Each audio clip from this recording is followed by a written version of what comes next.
I think about your jobs and all of the different folks that you have to represent, I think of Elijah when the Lord said to him, "Go forth and stand upon the mount before the Lord.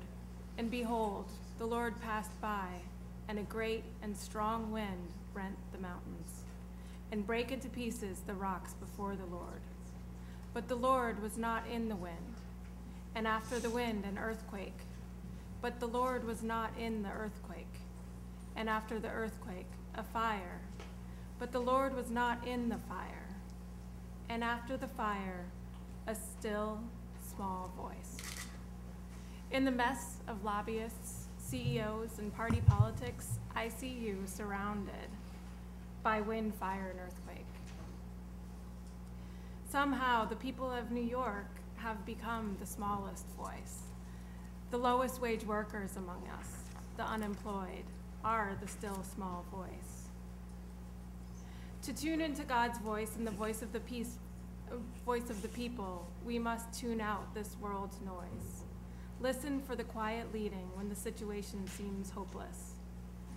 Vote for the minimum wage increase for the silent worker. I'd also just like to say that we represent a burgeoning movement of faith across New York State that is awakening and mobilizing to do something about the wage gap and issues of income inequality in general. Tables like the Living Wage Coalition in New York City, Occupy Faith New York City, the Gamaliel groups in Buffalo, Syracuse, and Long Island, Ithaca's Living Wage Coalition and Labor Religion Coalition, the Workers Center, new groups being formed in Albany and Rochester. I talk to clergy all the time who have put income inequality on the agenda at their individual ecumenical meetings and their own tables. Our job is to coordinate those folks to form a unified voice for the people of New York State. And you'll hear a lot from us. Our hope is that that still small voice will grow ever louder. Thank you. Thank you very much. We've also been joined by State Senator Kevin Parker, State Senator Toby Stavisky, and State Senator Andrew Stewart Cousins. We have next Reverend Jameson. Reverend Maurice Drown. Oh, Maurice for the Albany United Methodist Society and Career Pathways for the city. I work with the youth who do not graduate at Albany High. There are 3,000 youths ages 18 to 24 on the streets of Albany who do not have a diploma, a GED, and we work with them to help them get credentialed and develop and certified with job skills and get placed in jobs. The jobs that they can receive are minimum wage jobs.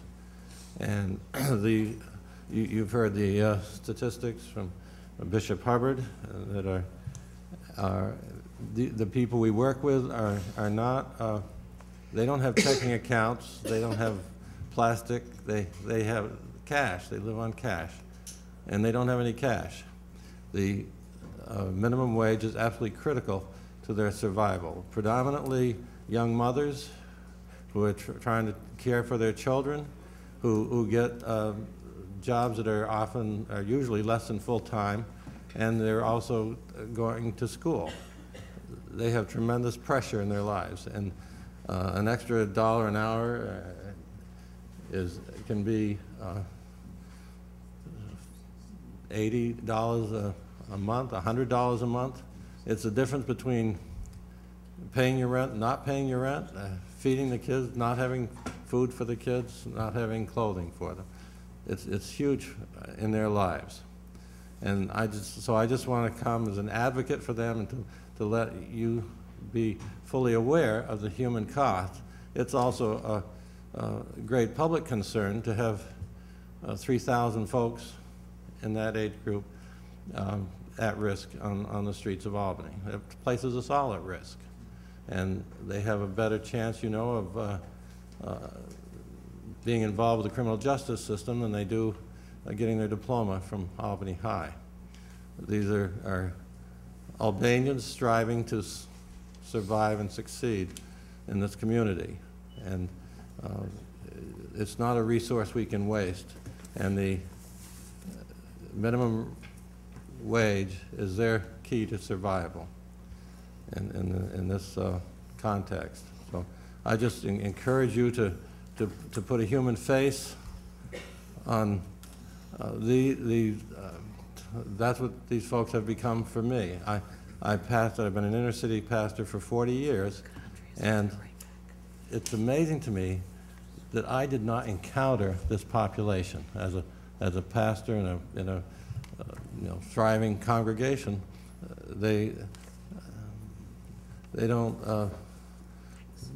weren't active attenders in the services there, and they struggle on the streets of our city, and it's been a wonderful experience it's a privilege to be involved in their lives, and they refer to me as their chaplain or their pastor, which is a great honor to have that relationship and to be able to assist them into jobs that are rewarding for them. The minimum wage is the wage they're going to know for a period of time. And so it's just critical for their survival. And 80% of them have a dependent child that they're caring for. And these are persons who are seeking to be responsible and to make their lives work for them. And this is just a critical factor in that process. So I thank you very much for taking the time to hear the story. So